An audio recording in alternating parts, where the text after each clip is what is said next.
Bapa di surga, kami cintakan.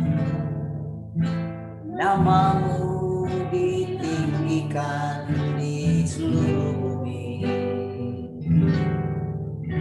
Kebenaran-Mu ditegakkan dalam pujian.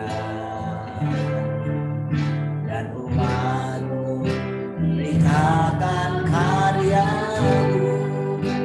Terpujilah Tuhan Allah yang perkasa, dulu sekarang dan selamanya. Terpujilah Tuhan Allah yang perkasa, yang berkuasa selamanya. Bapa di surga, Bapa di surga, kami cintakan. Namamu ditinggikan di seluruh bumi. Kerajaan-Mu ditegakkan dalam pujian. Dan umat-Mu beritakan karya-Mu. Terpujilah Tuhan Allah yang perkasa, dulu sekarang dan selamanya. Terpujilah Tuhan Allah yang perkasa, yang berkuasa selamanya. Terpujilah Tuhan Allah yang perkasa,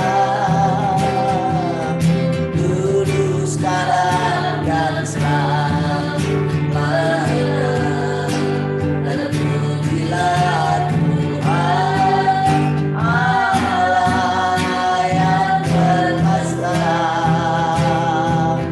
yang berkuasa selamanya. Sekali lagi katakan terpujilah, terpujilah Tuhan Allah yang perkasa,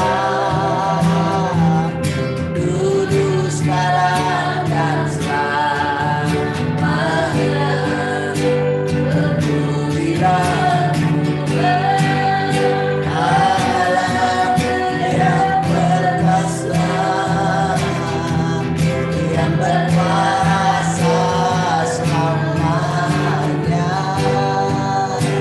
Blessed be the Lord God Almighty, who was and is to come, who was and is to come.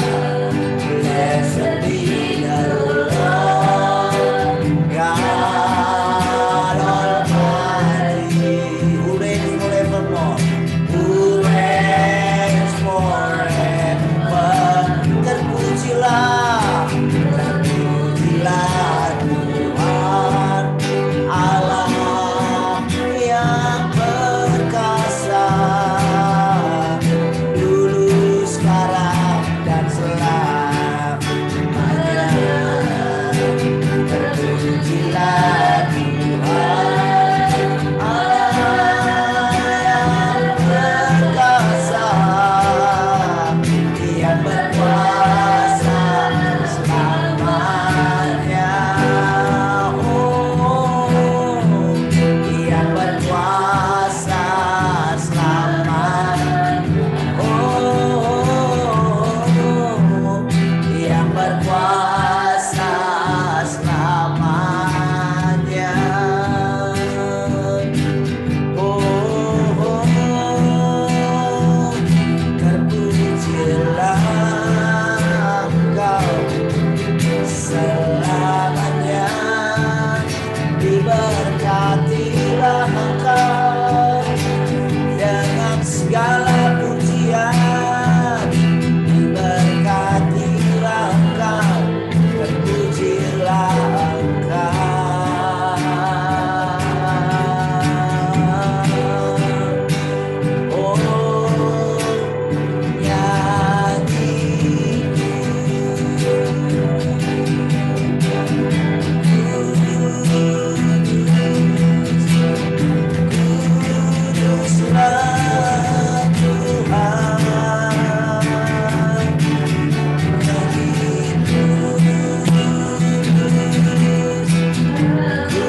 di tahtanya.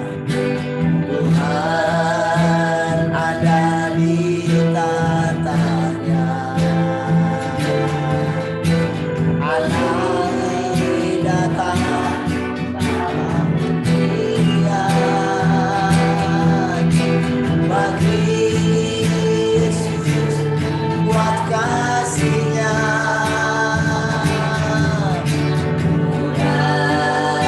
Rasakan kehadiran-Nya. Dengan suara berseru,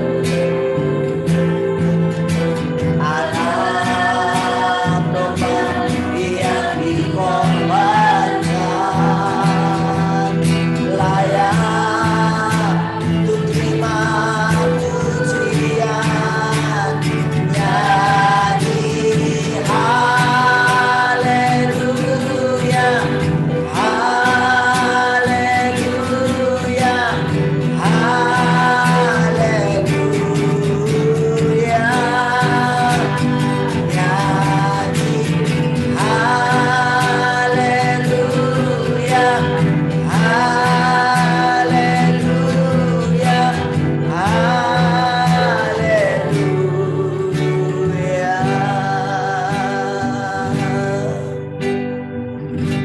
Tuhan hadir di bait suci-Nya. Tuhan hadir di bait suci-Nya. Tuhan ada di tengah-Nya. Kami bawa korban pujian bagi Yesus buat kasih-Nya. Ku rasakan kehadiran-Nya. Ku dengar suara berseru, anak domba yang dikorbankan layak untuk terima pujian. Nyanyi haleluya, haleluya, haleluya. Nyanyi haleluya, haleluya, haleluya.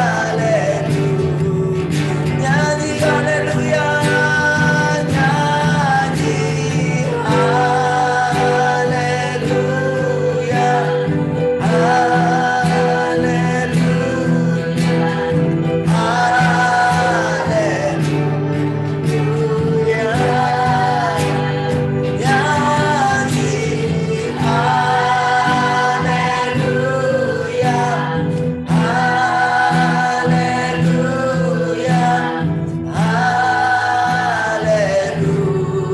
haleluya, sekali lagi kita adakan pujian ini. Tuhan hadir di bait suci-Nya. Tuhan hadir di bait suci-Nya. Tuhan ada di tahtanya. Kami bawa korban pujian bagi Yesus buat kasih-Nya.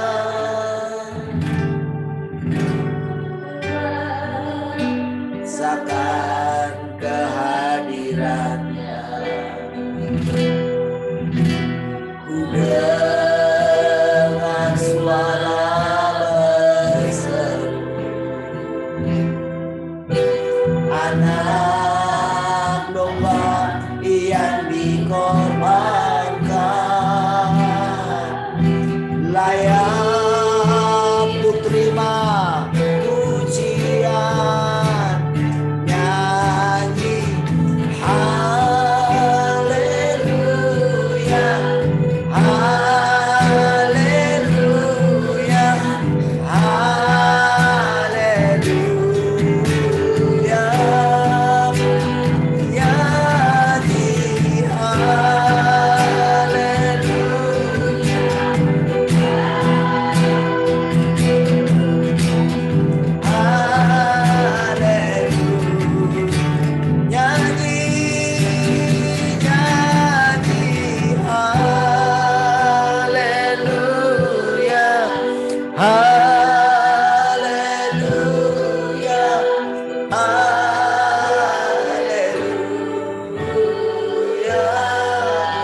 nyanyi, nyanyi,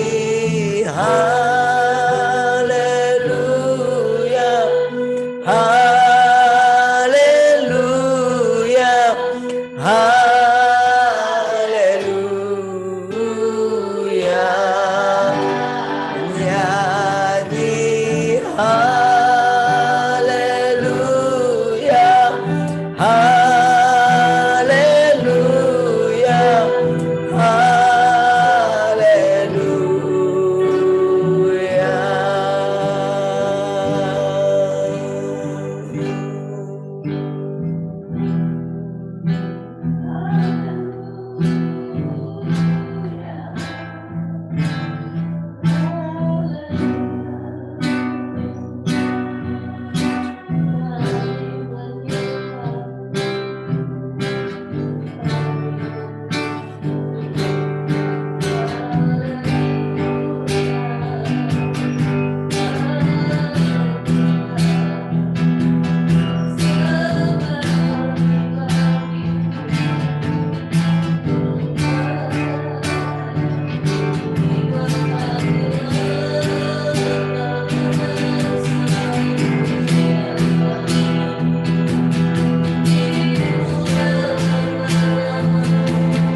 Haleluya.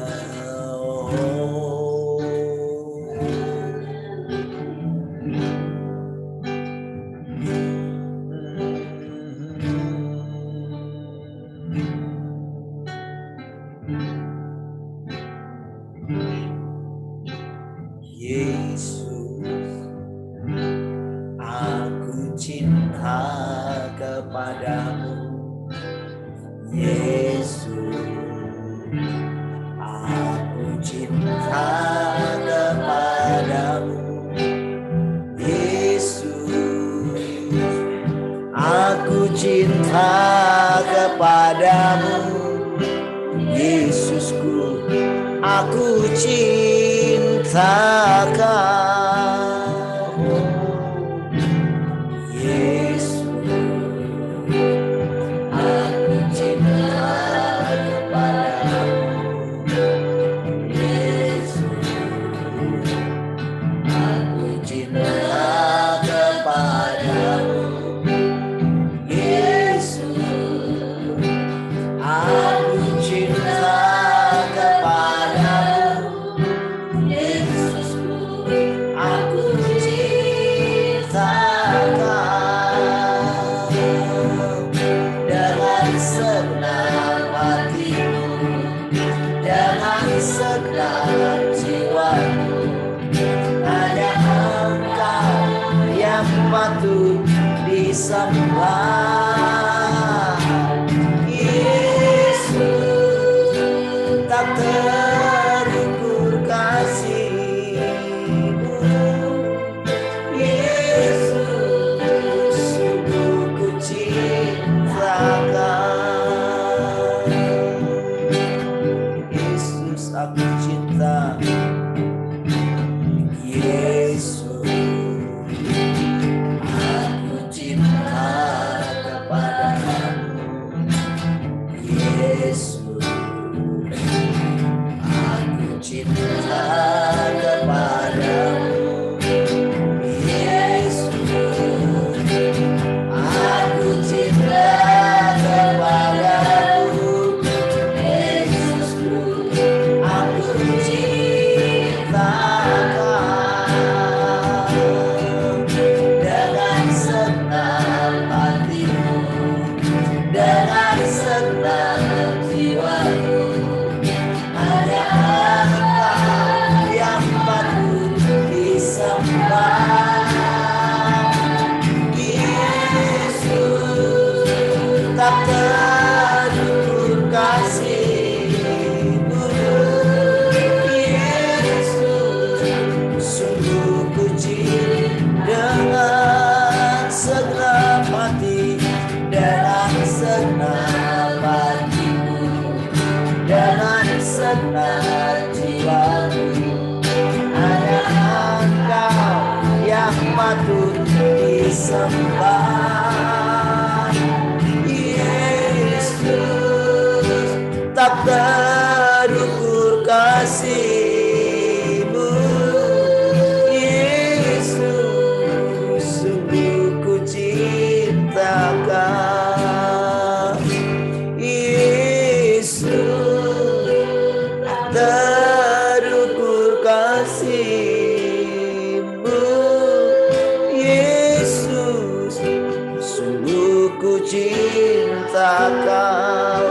Yesus, Yesus, terukur kasih-Mu. Yesus, sungguh ku cinta Kau.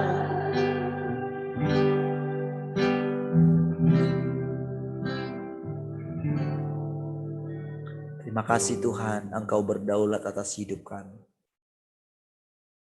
Tak ada pun sedikit pun yang bisa kami lakukan. Dan ternyata semua gagal. Hanya Engkau yang layak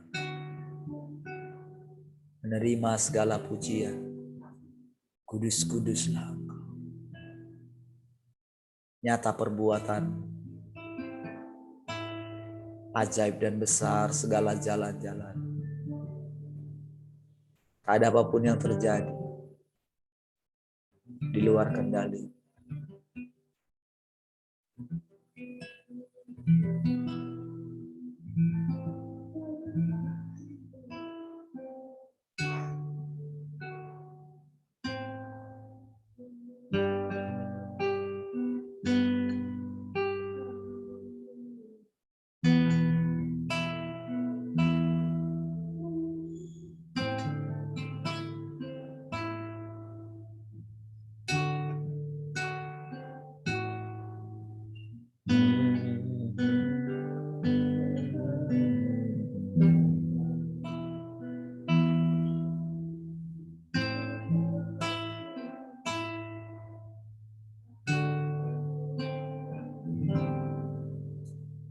Tuhan, aku rindu.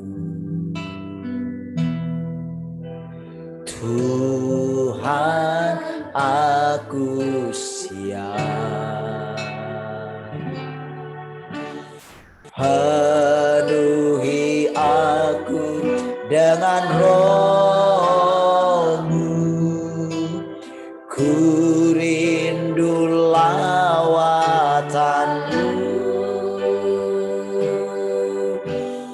Ku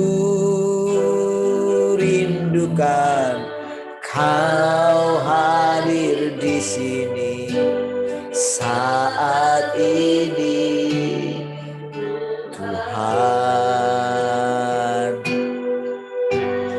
Ku rindukan Roh-Mu mengurapi saat ini, Yesus. Tuhan, aku rindu. Tuhan, aku siap. Penuhi aku dengan Roh-Mu. Ku rindu lawatan-Mu. Ku rindukan Kau hadir di sini saat ini, Tuhan. Ku rindukan Roh-Mu mengurapi saat ini. Ku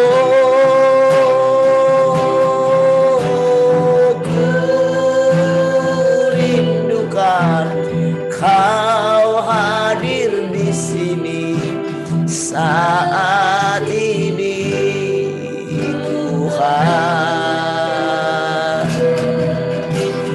Ku rindukan Roh-Mu mengurapi saat ini. Ku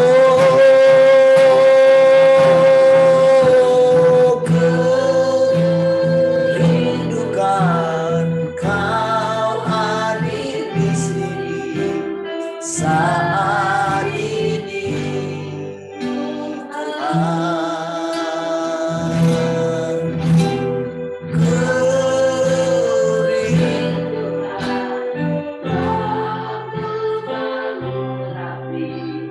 saat ini, Yesus. Saat ini, Yesus.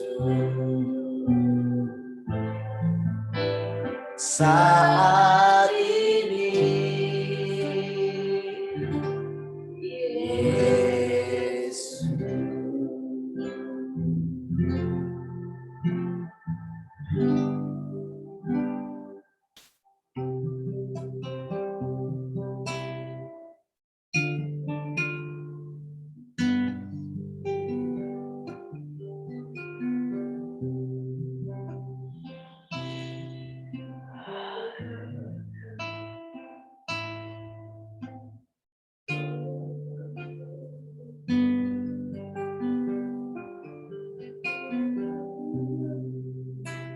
Terima kasih Tuhan, kami bersyukur pagi hari ini.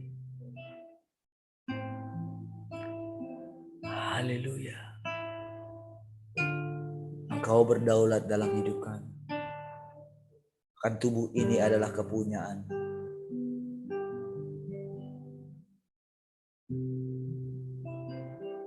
Terima kasih kalau Engkau menunjukkan kepada kami betapa hanya Engkau saja yang kudus. Engkau saja yang suci.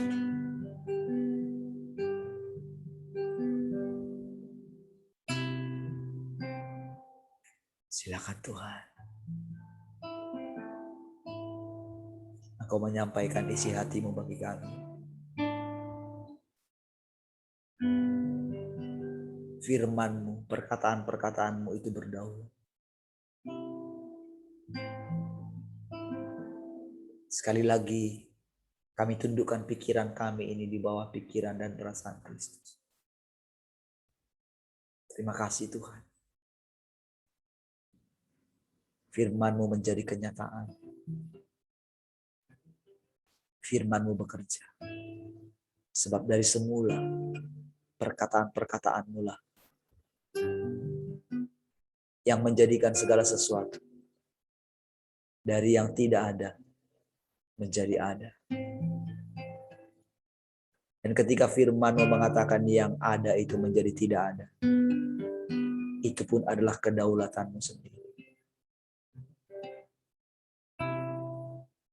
Terima kasih Tuhan. Biarlah kami kembali boleh menyatu dengan Engkau. Terima kasih Tuhan. Setelah sekian waktu Engkau mengizinkan segala yang tadinya tidak ada ini menjadi ada.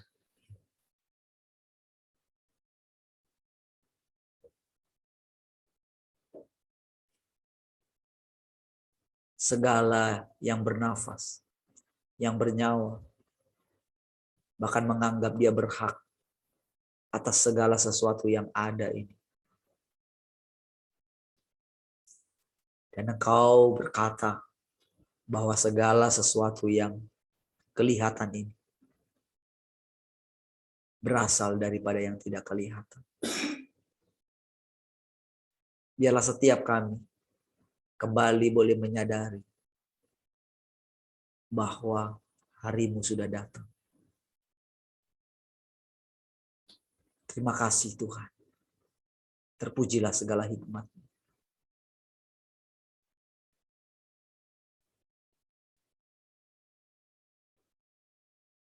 Terima kasih Tuhan. Buka pikiran kami agar kami menyadari segala perkataan-perkataan. Sehingga kami boleh tunduk kepada pengajaran-pengajaran. Dan kami tidak memberontak. Segala pemberontakan akan dilenyapkan dari dalam kerajaan. Supaya setiap orang menyadari bahwa kami ini milik kepunyaan. Terima kasih Tuhan. Kami sangat bersyukur.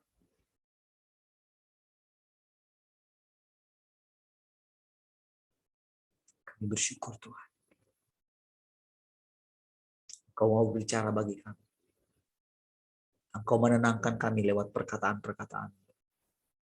Di dalam perkataan-perkataan-Mu ada damai sejahtera. Di dalam perkataan-perkataan-Mu ada kehidupan. Kami boleh hidup daripadanya. Terpujilah Engkau untuk segala perbuatan-perbuatan.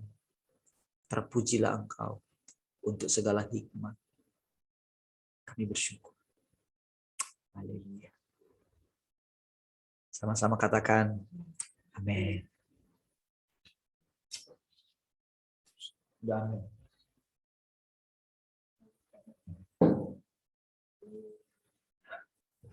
Baik, shalom, selamat pagi. Shalom semua. Semangat pagi. Radio. Shalom.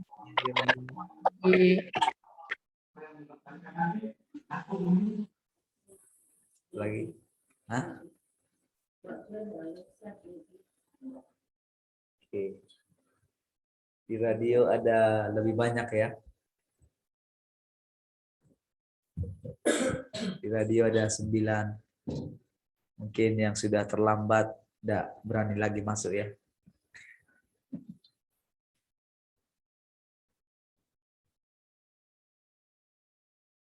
Atau mungkin kuota menipis gitu ya. Baik saudara, puji Tuhan. Haleluya. Saudara, 5:12 ternyata. Oke. Lihat saudara, coba sekarang kita ke Yoel pasal 2 ya.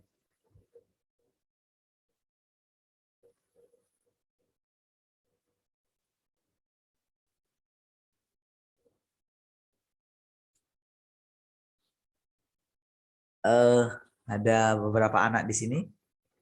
Coba muncul ke depan. Kalian baca ayat. Oke. Ada siapa saja anak-anak di sana? Ada Yabes, Cika, Marvel tidak ada. Cika ada nggak?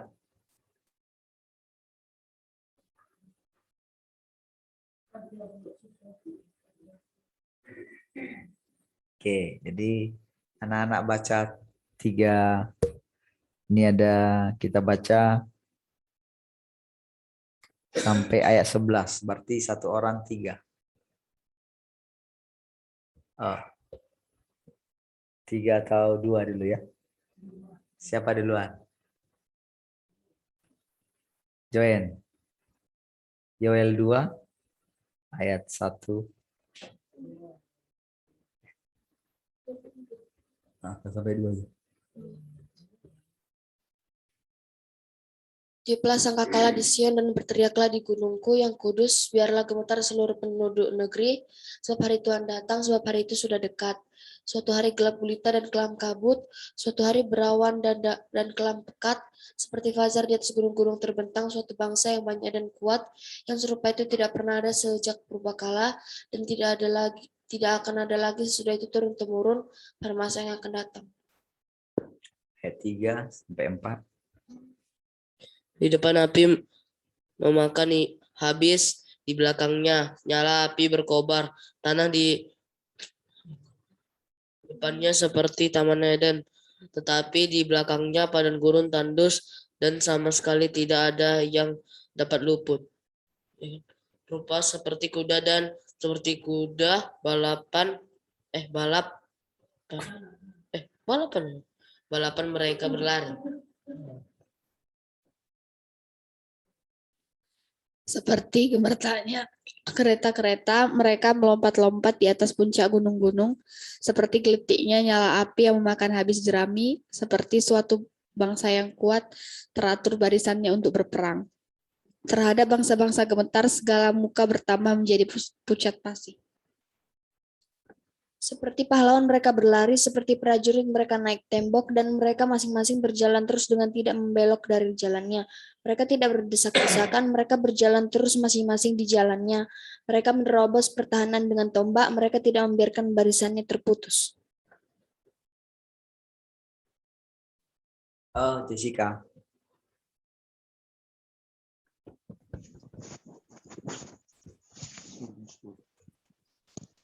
Mereka menyerbu ke dalam kota, mereka berlari ke atas tembok, mereka memanjat ke dalam rumah-rumah, mereka masuk melalui jendela seperti pencuri. Di depannya bumi gemetar, langit bergoncang, matahari dan bulan menjadi gelap, dan bintang-bintang menghilangkan cahayanya. Terakhir. Yabes. Dan Tuhan memperdengarkan suaranya di depan tentaranya, pasukannya sangat banyak dan pelaksana firman-Nya kuat, betapa hebat dan sangat dahsyat hari Tuhan. Siapakah yang dapat menahannya? Oke, baik. Ya, puji Tuhan ya. Lihat saudara, bahwa kita sudah mendengarkan ayat ini, saudara. Sudah membaca ayat ini berulang-ulang. Dan kita selalu mendengarkan bahwa mengambil sisi positifnya dari hari Tuhan gitu ya. Saudara, entah kenapa saudara, dari ketika Tuhan menyampaikan sesuatu, memang ini saudara, kalau kita lihat di satu masa gitu ya. Jadi kitab Yoel ini menubuatkan hari pencurahan Roh Kudus, saudara. Namun saudara, seperti kita ketahui bahwa firman Tuhan itu selalu ada puncaknya atau ada kesempurnaannya. Ya. Dulu saudara ketika membaca ayat ini tentang munculnya satu pasukannya Allah. Memang kita tahu saudara, kita bersama dengan Tuhan akan turun bersama dengan Tuhan ya. Orang kudus turun bersama dengan Tuhan. Dan sebetulnya kita juga termasuk di dalamnya. Jadi kita itu disempurnakan atau dikuduskan itu di tahtanya Tuhan, saudara. Jadi ketika Tuhan turun, kita pun turun bersama-sama dengan Dia. Makanya dikatakan Dia menunggu kita di awan-awan yang permai kan. Jadi Dia datang di awan-awan yang permai, Dia menunggu di sana, lalu kita naik.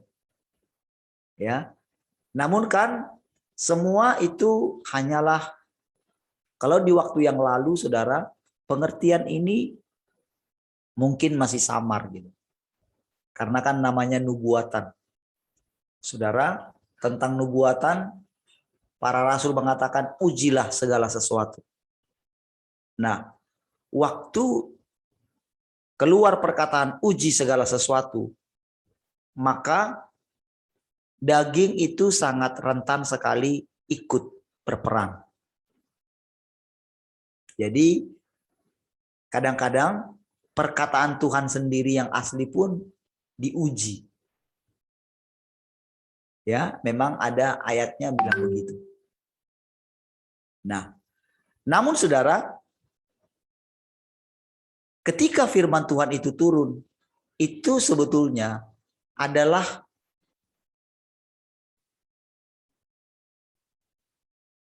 menjadi sebuah pemberontakan kalau kita itu menguji. Kalau di masa yang lampau, saudara, itu diizinkan. Karena kita belum sampai ke tingkat, atau gerejanya belum sampai ke tingkat di mana pemahaman daripada gerejanya belum waktunya sempurna. Tetapi seiring dengan masa berganti masa, maka Tuhan memberikan di dalam hati kita satu tanda bahwa sudah waktunya Dia yang berbicara. Jadi umat yang mengenal Allahnya itu menjadi sangat penting. Mengenal Allah di sini adalah mengenal pergerakannya, mengenal waktunya. Jadi mengenal sampai kita mengatakan itu Tuhan. Jadi kalau sudah sampai pada tingkat seperti ini, itu Tuhan. Sekali lagi saya harus mengulangin kepada saudara bahwa semua ini mengenai Dia, bukan mengenai kita. Ingat ya, supaya saudara bisa bergerak terus, saudara harus memperhatikan kedaulatan Tuhan di sini. Bukan mengenai saudara. Karena Tuhan tidak bisa dipahami dengan pikiran kita. Tuhan tidak bisa dipahami dengan semangat kita, gairah kita. Tidak. Untuk mengerti Tuhan harus dengan pikiran Tuhan.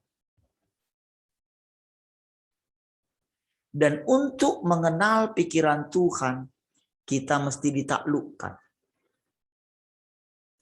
Jadi kalau masih ada keraguan dalam kita yang mengatakan betul nggak ya, betul nggak ya, berarti kita belum ditaklukkan. Kalau ada keraguan-raguan, ada kekhawatiran, maka bisa-bisa kita menjadi golongan pemberontak nantinya. Karena firman Tuhan terus bekerja. Dan waktu terus berjalan.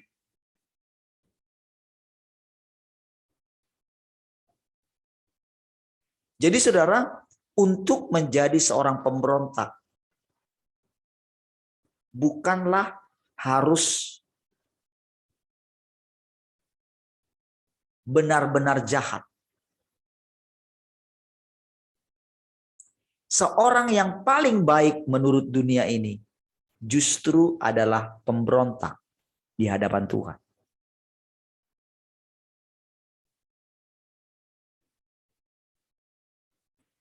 Karena ketika iblis mengatakan, tidak, justru kamu akan tahu yang baik dan yang jahat. Saudara, yang baik dan jahat itu adalah pengetahuan. Saudara, Tuhan itu baik dengan melarang jangan makan buah itu. Karena kamu akan jadi tersiksa, kamu tak sanggup seperti saya. Kira-kira begitu. Jadi Tuhan sudah mengetahui terlebih dahulu. Karena memang pohon pengetahuan yang baik dan jahat itu ada di dalam diri Allah. Jadi saudara, ketika manusia dilarang makan itu, dia yang mengetahui. Walaupun pada akhirnya manusia akan pilih itu karena memang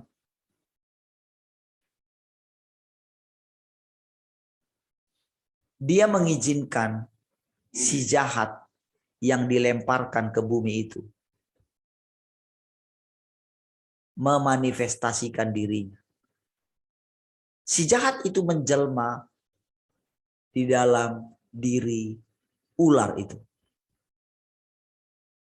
Dia menjadi yang paling berhikmat. Jadi pada waktu itu saudara, diibaratkan bahwa manusia itu hampir sama dengan binatang. Karena pada waktu itu manusia belum berpengalaman. Adam belum tahu apa yang menjadi kehendaknya Allah. Hatinya Allah yang luas dia belum tahu. Makanya dia melarang untuk makan pengetahuan itu. Pohon pengetahuan itu. Jadi bukan tanpa alasan Tuhan mengatakan bahwa jangan makan buah pengetahuan itu. Dan inilah juga yang menjadi masalah bagi saudara dan saya untuk mengenal Allah, sang pohon kehidupan itu.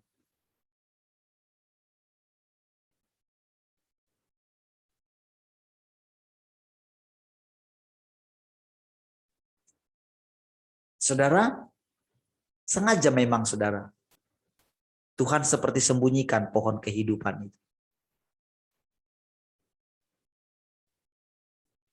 Jadi ketika manusia makan itu pohon, sejak saat itulah mulai mengetahui apa yang jahat, apa yang baik. Jadi saudara, ketika kita menguji perkataan Tuhan, itu adalah gema daripada pengetahuan yang baik dan yang jahat. Orang jadi menilai kalau Tuhan melakukan A itu baik. Kalau Tuhan melakukan B itu jahat.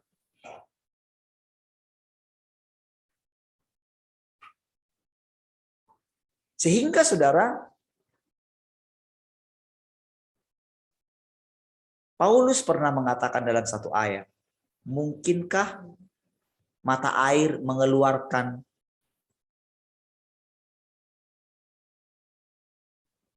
yang asin dengan yang manis? Atau mungkinkah buah menghasilkan kalau pohon yang baik, mungkinkah yang jahat keluar?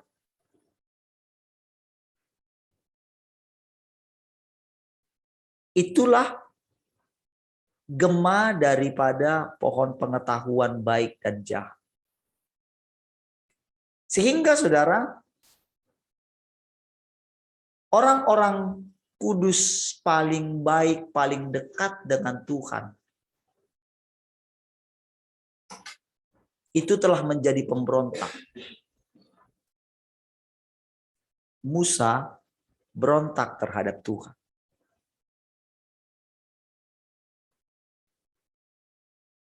Berontaknya bagaimana? Ketika Tuhan suruh, pergilah, aku tidak akan menyertai kamu. Aku akan mengirim malaikat.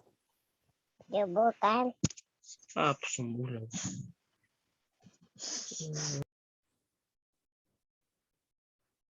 Saudara,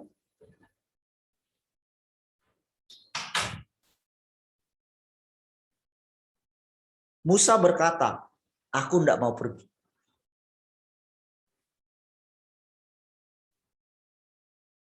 Bahkan saudara, Tuhan harus bersusah payah untuk membujuk Musa.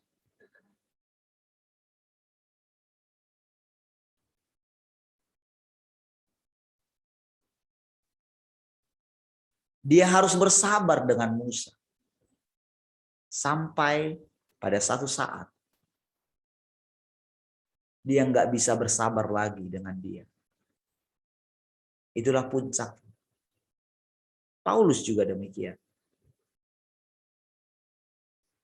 Petrus juga demikian. Saudara, semua dari golongan orang kudus, siapapun mereka, bibit pemberontakan sudah ada dalam mereka. Dan pemberontakan ini tidak selalu jahat kelihatannya. Justru yang paling baik dari diri kita bisa menjadi pemberontakan paling jahat di mata Tuhan.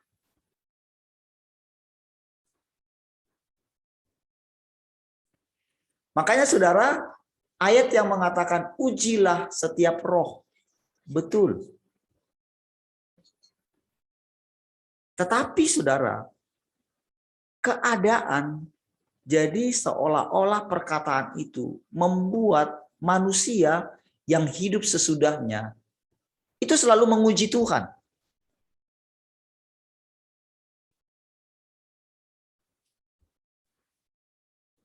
Memang saudara, perkataan itu tadinya itu hanya untuk orang yang meninggikan diri dengan penglihatan-penglihatan. Tadinya itu adalah ketika si jahat membuat penglihatan-penglihatan palsu, memberikan karunia-karunia yang mirip dengan pemberian Tuhan. Dan ataupun ketika seseorang mendapatkan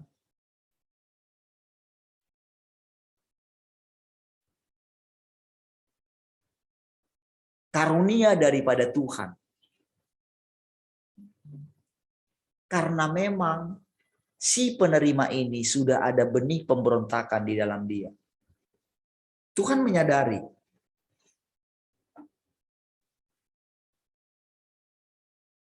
bahwa orang paling, jadi dari ini secara umum ya,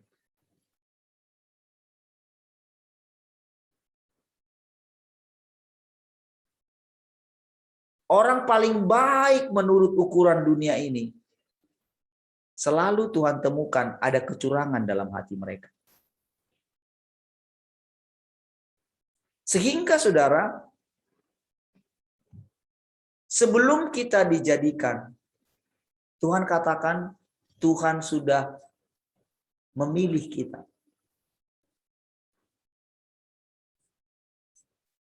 Jadi benar-benar ini adalah mengenai dia. Dari dia, oleh dia, bagi dia.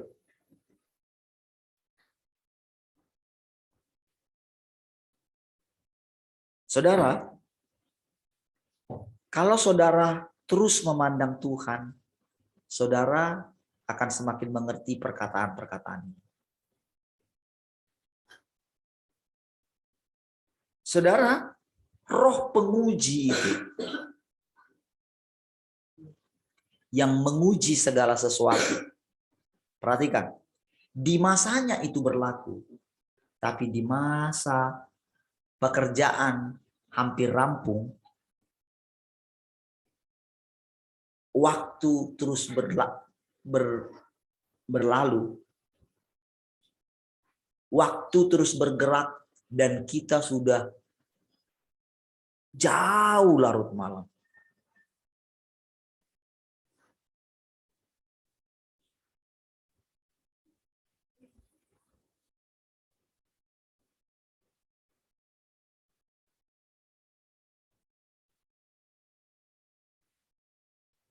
Sehingga kita mesti mengerti kita sedang ada di waktu mana sekarang.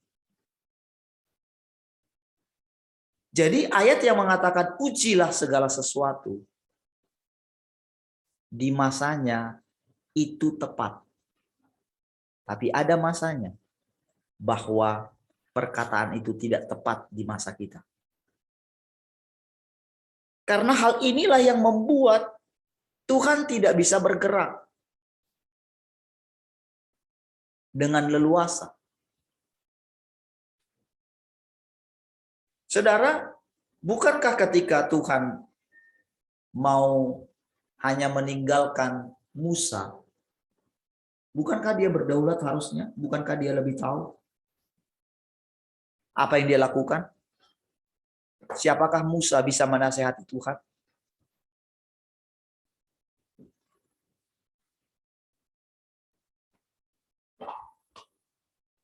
Sampai dia berkata, lebih baik engkau hapus namaku dari kitab kehidupan. Tahukah saudara siapa yang dihasilkan oleh Musa? Yang dianggap orang paling berhasil dalam melakukan Taurat. Dia orang yang paling lembut sedunia. Tidak ada orang lebih lembut dari dia. Itu sebagai satu pelajaran. Tahu siapa yang dihasilkan oleh dia? Paulus. Mengatakan perkataan yang sama terhadap Tuhan. Aku rela menjadi terkutuk asal saudara sebangsaku diterima oleh Allah.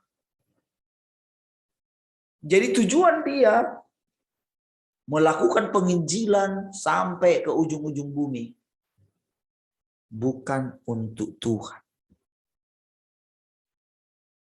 tetapi untuk membuat orang Israel cemburu supaya aku bisa membangkitkan cemburu. Apakah itu jalan Tuhan? Saudara, semua sejarah mereka menjadi pelajaran bagi kita. Maksudnya apa, saudara? Ada masanya perkataan Tuhan itu mesti berdaulat.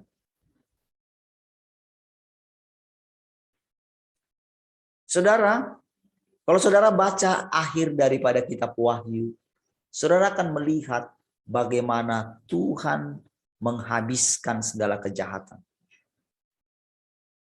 Dilemparkan, dibakar di situ. Namun saudara, nyanyian para orang kudus sudah berubah. Nyanyian mereka, terpujilah engkau untuk segala hikmat yang kau lakukan. Padahal itu jahat. Itu sudah pembalasan yang sangat mengerikan. Ketika Musa melihat kengerian yang sedang terjadi, belas kasihan dia, kasihnya dia pakai untuk menegur Tuhan.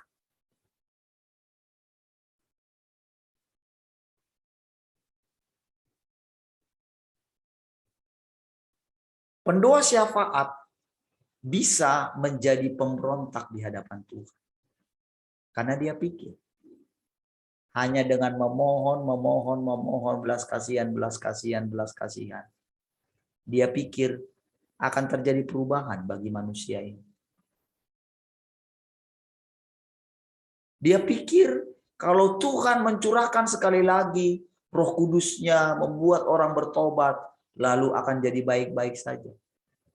Mereka tidak mengerti pekerjaan Tuhan. Jadi pendoa syafaat yang paling baik sekalipun cenderung menjadi pemberontak di hadapan Tuhan. Yang paling bisa berguling-guling pun berdoa syafaat cenderung menjadi pemberontak. Bahkan mungkin sampai dia itu mengerang seperti orang melahirkan. Itu hanya meniru. Itu kalau boleh Tuhan katakan, itu semua daging yang akan kulenyapkan. Itu semua usaha manusia.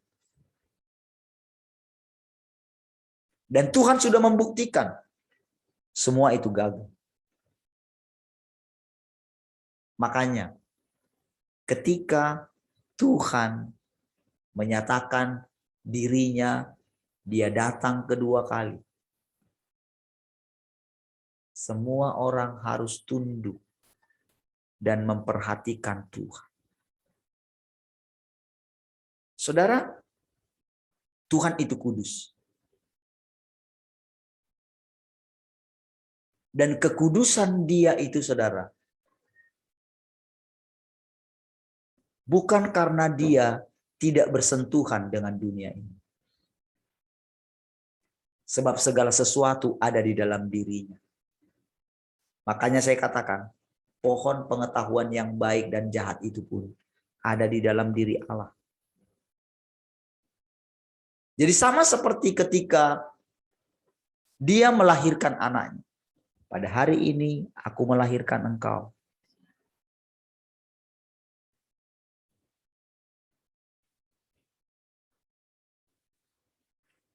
Maka itu keluar dari Allah.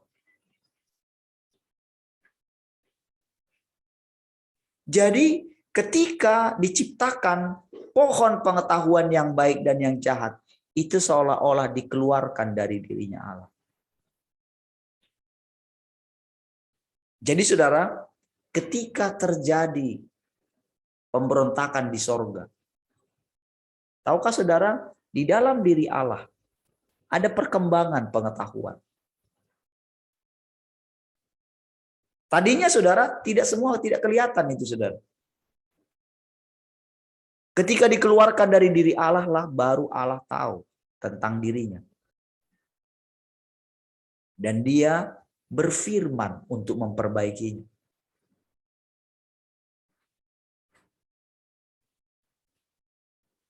Jadi semuanya ada prosesnya. Allah pun berproses. Dan sekarang dia menceritakan isi hatinya. Pengalamannya sebelum kita ini semua ada. Dia ceritakan semua. Dan kalau dia sudah menceritakan secara dengan jelas, mungkinkah kita mengujinya? Berarti kalau kita menguji Tuhan, berarti kita sedang ada di luar Tuhan. Dan kita, segala sesuatu yang di luar Tuhan, berarti bersama dengan si jahat. Bukankah demikian?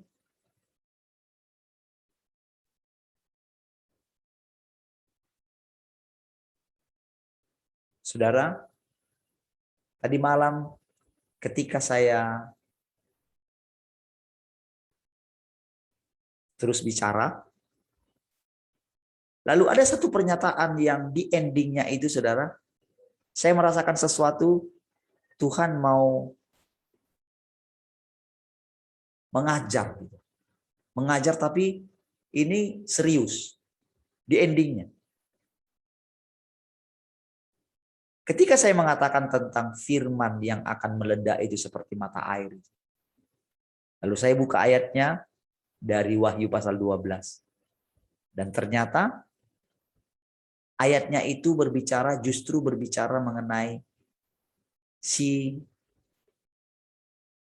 naga tua itu, si ular tua itu yang menyemburkan air malahan. Untuk menelan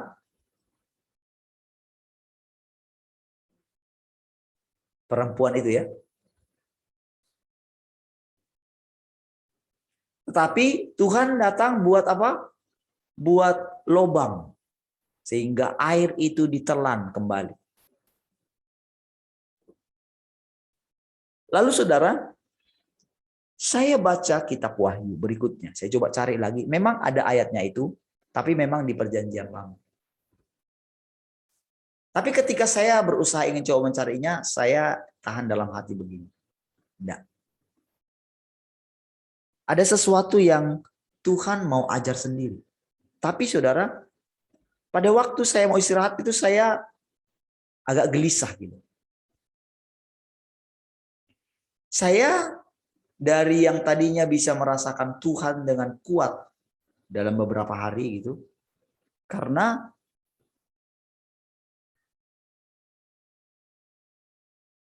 fokus kepada Tuhan. Jadi ketika kita memperhatikan Tuhan, maka dia tahu saudara kita ini tidak sanggup menahan penderitaan yang paling kecil pun sebetulnya. Kita ini rapuh. Dia tahu. Dan memang itu dikondisikan atas kita. Makanya jemaat Philadelphia dikatakan, aku tahu kekuatanmu tidak seberapa. Jadi jemaat Philadelphia ini adalah generasi terakhir yang memang sudah lolos pengujian. Dan memang sengaja dibuat sampai tidak punya sesuatu mujizat. Bahkan saudara, kalau saudara lihat sekarang, sampai kita tidak bisa memegang. Tidak bisa mengatakan, oh janjimu menguatkan aku. Justru Tuhan katakan kepada kita belakangan ini, lupakan. Apa yang kita dapat kemarin, lupakan.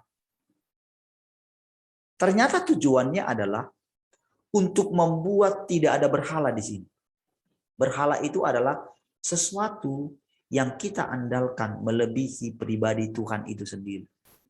Sekalipun itu perkataan-perkataan atau janji-janjinya yang ada dalam Alkitab. Itu tidak pernah boleh menjadi, tidak pernah Allah menginginkan itu menjadi berhala pengganti dia. Karena saudara, menurut Tuhan, dan memang kita tidak bisa menampung seluruhnya dia. untuk mendapatkan, untuk diajar tentang dirinya. Ketika dia mau mengajar tentang dirinya, dia tahu kita nggak bisa menampung. Karena memang pengertian kita sangat terbatas. Dan ketika dia pun mau take over hidup kita, itu pun tidak mudah. Sehingga saudara, dia harus mengucapkan perkataan-perkataan yang harus setiap hari kita dengar. Makanya dikatakan, berikanlah kami pada hari ini makanan kami yang secukupnya. Makanan jasmanikah yang dimungkinkan oleh Tuhan? Bukan. Karena Allah itu roh.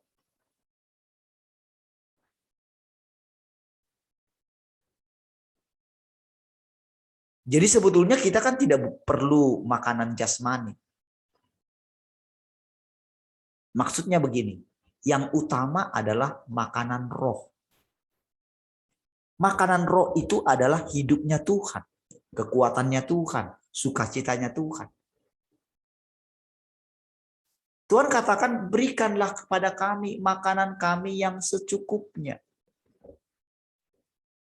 Karena memang kita tidak bisa menampung makanan yang banyak.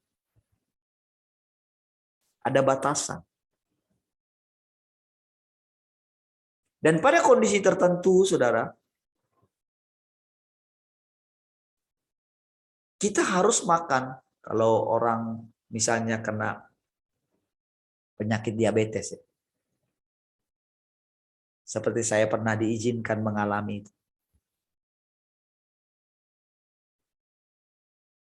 Kenapa saudara Tuhan tidak langsung sembuhkan sakit itu? Bisa saja langsung dengan kita dengar firman Tuhan itu dengan sendirinya pergi. Karena memang sebetulnya itu bohong. Tapi tahukah saudara, itu sudah Tuhan pakai. Untuk apa saudara? Bagi saya saudara, kalau makan misalnya kadar ininya tinggi, ya, kalorinya tinggi, dari karbohidratnya juga tinggi, gitu ya. Dari nasi, dari santan, dari itu saudara, ketika saya perhatikan, saya perhatikan tubuh saya itu ketika lagi makan, lagi enak gitu ya. Biasanya saudara itu sudah takaran, saya sudah tahu takarannya segitu saja dan memang sudah cukup. Lewat dari situ kayak tubuh saya itu kayak nggak enak pokoknya. Ketika lewat. Saudara, pikiran manusia saya begini. Kok Tuhan tak sembuhkannya? Nah, ketika ada pikiran itu berarti firman Tuhan yang mengatakan oleh bilur Tuhan Yesus kamu telah sembuh itu menjadi gagal. Mungkinkah itu gagal? Tidak mungkin. Berarti apa? Ada hal yang mau Tuhan ajarkan lewat peristiwa itu.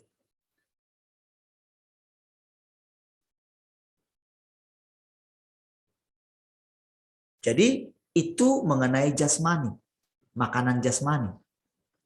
Tetapi itu selalu berhubungan dengan rohani. Makanya Tuhan katakan, berilah kami pada hari ini makanan kami yang secukupnya. Lalu ada pernyataan, janganlah membawa kami ke dalam pencobaan. Tapi lepaskanlah kami daripada yang jahat. Tahukah saudara, ini adalah untuk kita. Doa ini adalah untuk kita karena Tuhan itu tahu betapa lemahnya kita. Manusia kita ini memang karena kita sudah ditawan. Dan dia masih mengizinkan si jahat itu bercokol, bersembunyi di dalam kita. Dia seperti duri dalam daging di dalam kita. Tetapi justru itu dipakai oleh Tuhan untuk supaya tujuan akhirnya ingin mengalahkan atau ingin menaklukkan watak yang jahat ini, yang sudah berurat berakar. Di mana si jahat ini menjadi independen.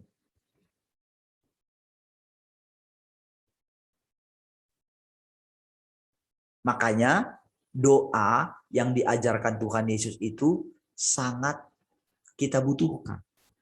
Janganlah membawa kami ke dalam pencobaan. Saudara, orang yang mendapatkan pengurapan Tuhan, dia mau mengalahkan iblis. Sementara Tuhan katakan kita nggak bisa mengalahkan iblis. Ketika Tuhan datang kepada kita, kita cenderung ingin mengalahkan iblis. Berarti kita sedang bertentangan, kita sedang keluar dari Tuhan. Kalau saya bisa pinjam kata Tuhan khawatir, saya pinjam ya.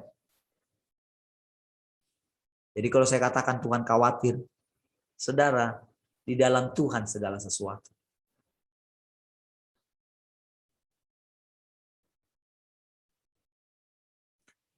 Karena dia ingin menjaga kita, karena kita ini adalah miliknya dia, kekasihnya dia, yang belum punya pengalaman ini.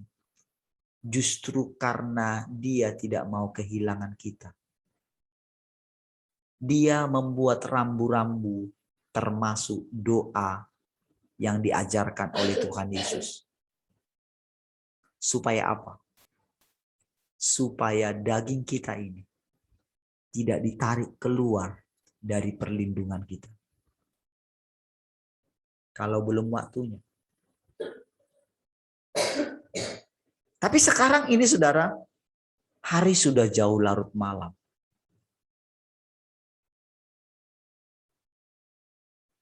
Di mana dia menyatakan yang sesungguhnya.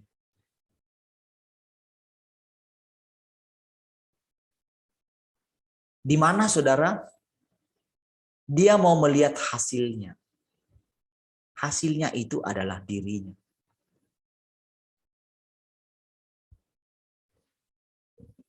Dia mau sekarang firman-Nya kembali kepada dia. Dan firman-Nya itu sudah didapati, mengerjakan, menghasilkan buah yang manis bagi dia.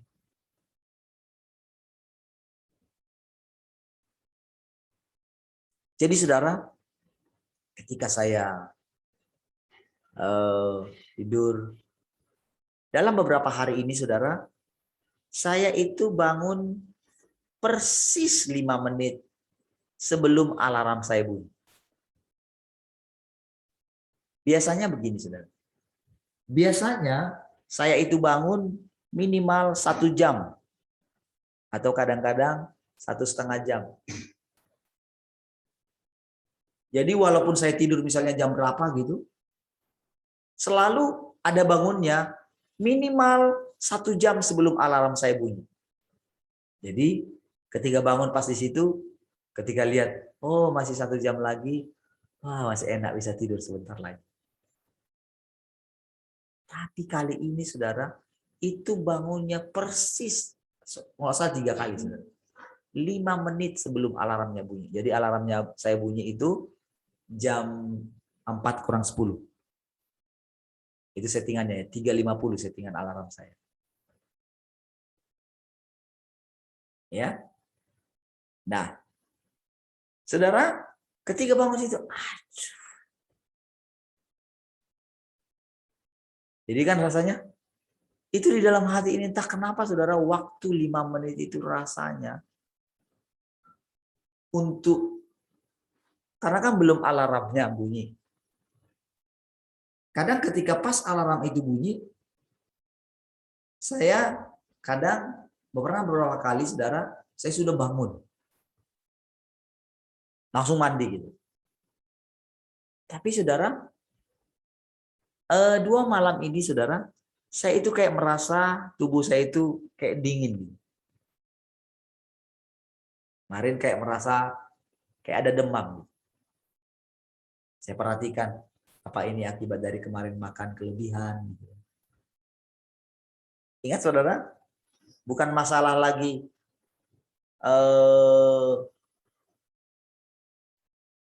sakit, bukan masalah lagi sama kita ya. Harusnya gitu. Karena kan sudah selesai di atas kayu salib. Bahkan kalau mati pun sudah dalam Tuhan. Kita mesti keluar daripada takut mati itu. Kalaupun dijanjikan sama kita hidup selama-lamanya. Tapi bukan takut mati juga. Jadi jangan sampai karena kita terobsesi dengan hidup selama-lamanya, lalu kita pikir, wah ketika datang segala sesuatu yang, wah rasanya mau mati, lalu kita takut mati. Nah, kita kena prank juga itu, saudara. Ya. Jadi yang diharapkan Tuhan justru kita itu memandang Dia terus hidup di hadapan Dia. Jadi bukan karena segala sesuatu menjadi enak aja, enjoy semua gitu. Lalu itulah iman yang sesungguhnya, bukan. Ya, jadi ketika saya menceritakan ini, saudara, saya itu sehat. Ya, jadi ketika saya menceritakan misalnya si penyakit gula ini, saudara, saya bukan sedang membesarkan dia. Ya, karena tubuh saya sudah sehat sekali. Nah, jadi saudara ketika saya gitu, saya mulai lihat. Langsung saya ingat dulu, saudara. Jadi ada satu rasa seperti gentar mandi air dingin gitu ya. Karena kan pasti pikiran kita, oh kalau kurang istirahat nanti bla bla begini. Jangan-jangan bisa tumbang gitu. Kan gitu kan? Logika kan main kan?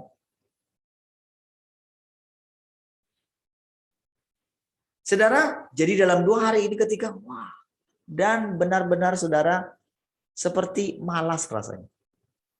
Artinya tak menemukan Tuhan. Saudara mesti agak bayangkan sedikit ya gimana kalau saudara di posisi saya. Bayangkan sedikit lah. Memikirkan apa yang mau disampaikan besok. Tetapi Tuhan larang, misalnya Tuhan larang jangan baca Alkitab, jangan baca apa-apa, jangan buku. Itu kan sesuatu yang sangat tidak nyaman. Tapi saya sudah melalui itu banyak hal. Kalau kondisi kita penuh dengan hadirat Tuhan, bagi kita gampang ngomong atas nama Tuhan. Gampang. Tetapi bagaimana kalau kondisi kita lagi tidak damai? Seperti yang saya katakan tadi. Pas setelah selesai ngomong semalam, itu saya gelisah, saudara. Biasanya kalau gelisah itu, saudara, itu berarti begini. Saya jadi ingat waktu awal-awal itu, saudara, ketika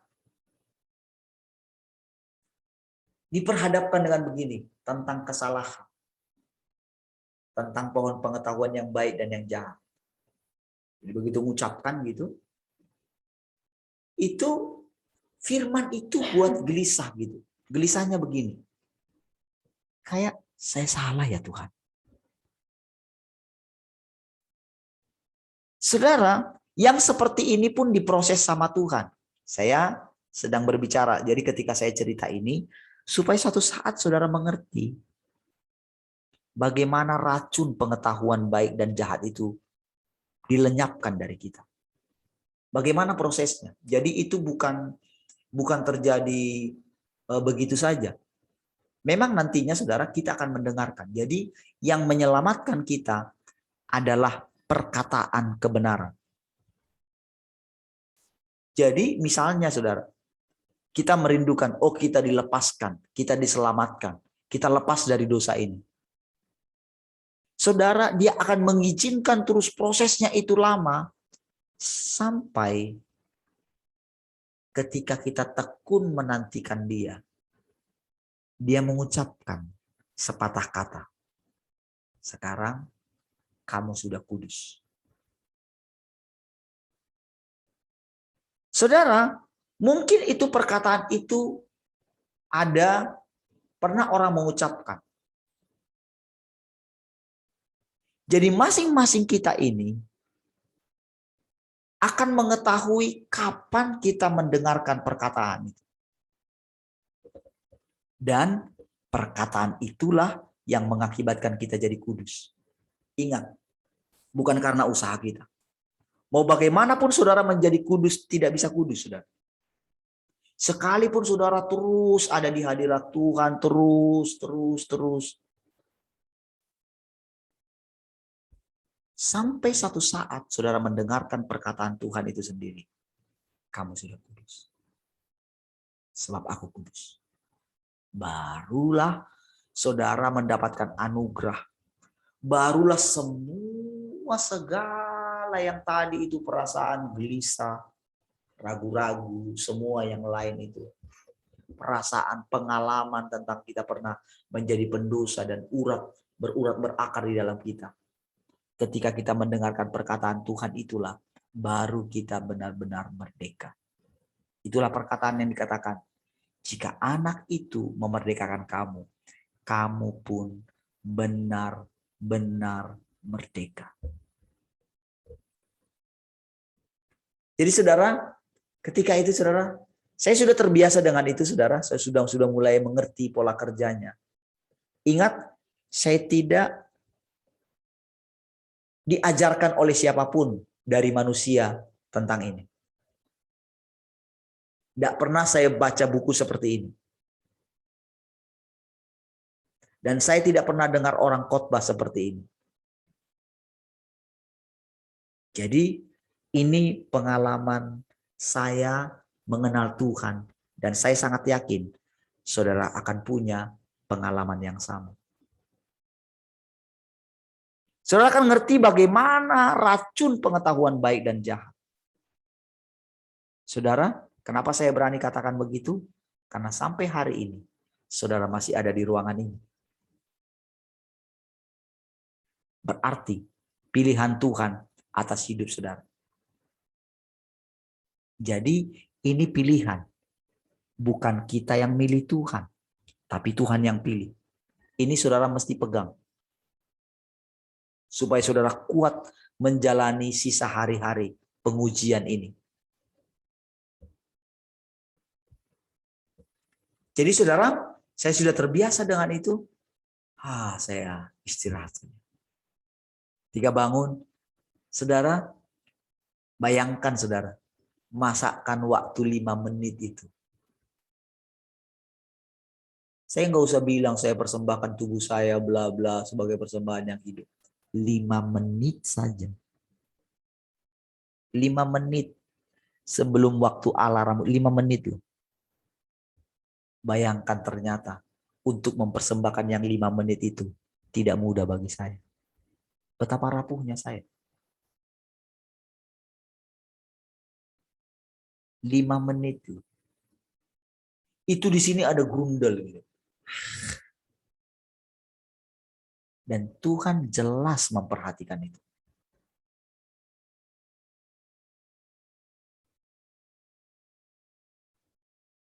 Saudara, waktu sudah akhirnya saya mandi jam 4:05.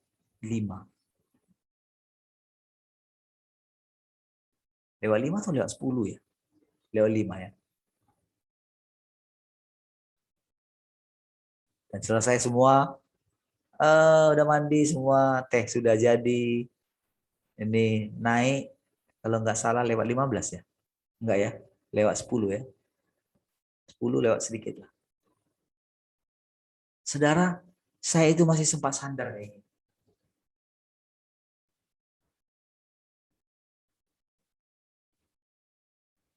Itu benar-benar merasakan tubuh rasanya, aduh. Padahal saudara, Masih berapa persen dari waktu yang dia berikan kita hidup selama ini? 46 tahun. Baru berapa hari yang kita persembahkan? Dari satu hari itu pun. Dia minta 5 menit saja ditambahkan.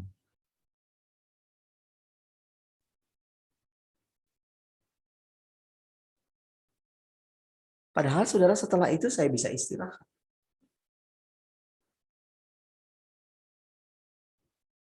Kemarin saudara, saya tidak ada istirahat siang gitu. Jadi saya karena ada yang mau nyewa rumah gitu ya. Pulang dari sana, rasanya mau istirahat lagi. Sudah jam malam semalam ya.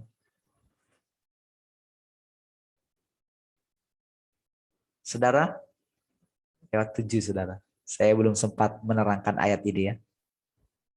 Tapi sebetulnya saudara, dari yang saya jelaskan sebetulnya sudah tercakup di dalam yang ada di dalam ayat ini. Ya, jadi kalau yang sedang kita lihat ini adalah bagaimana firman Tuhan yang sedang datang. Jadi hari Tuhan itu adalah harinya firman. Firman yang murni.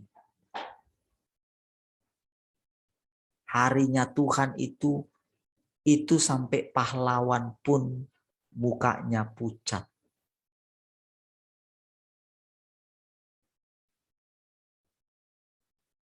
Jadi pahlawan itu mewakili yang di bumi. Mukanya pucat menghadapi hari Tuhan. Makanya dikatakan, belum pernah terjadi seperti sekarang. Bukan masalah penderitaan. Bukan masalah jadi martir, apapun, enggak. Orang-orang kudus sebelum kita, mereka sudah mengalami itu. Dan mereka berhasil bukan karena siapa mereka, bukan karena keberanian mereka, tapi karena roh Tuhan dalam mereka. Ya. Bukan karena mereka adalah orang-orang penakut. Tapi begitu roh Allah ada dalam mereka, mereka menjadi pemberani. Karena mereka tidak takut lagi terhadap kematian. Karena hidup Allah berlimpah-limpah dalam mereka. Stefanus masih usia berapa saudara? Pengenalan dia akan Tuhan. Tetapi kenapa dia dengan tenang menghadapi batu yang dilemparkan kepada dia? Dia mengatakan, aku sudah melihat Allah. Dan dia melihat anak manusia berdiri di samping Allah itu. Dia mengatakan itu dia dilempari, makin panas. Karena apa? Karena dia menyebut Allah menyambut dia. Wow, itu mereka makin panas. Saudara, pengenalan dia akan Tuhan masih berapa lama, saudara? Itu masih baru ketika mereka ditinggalkan oleh Tuhan. Naik ke surga. Jadi saudara, segala sesuatu bukan mengenai kita, tapi mengenai dia. Jadi sekarang ini, kita sedang menghadapi di depan mata kita. Firman itu berdaulat. Dan kita sedang memasuki harinya Tuhan. Saudara, hari Tuhan itu saudara bukan berbicara mengenai gempa bumi segala macam, bukan. Ini hari di mana dia menyatakan yang sesungguhnya. Jadi begini saudara, seperti yang saya katakan tadi, semua pemahaman kita tentang Allah selama ini dijungkir balikkan. Semua ilah-ilah, Allah-Allah bayangan sekalipun kita menyebut itu nama Yesus, itu sedang dibongkar oleh Tuhan. Dan dia benar-benar sedang menyatakan dirinya berinkarnasi, menjelma di dalam kita. Artinya begini, sampai saudara bisa pegang Tuhan.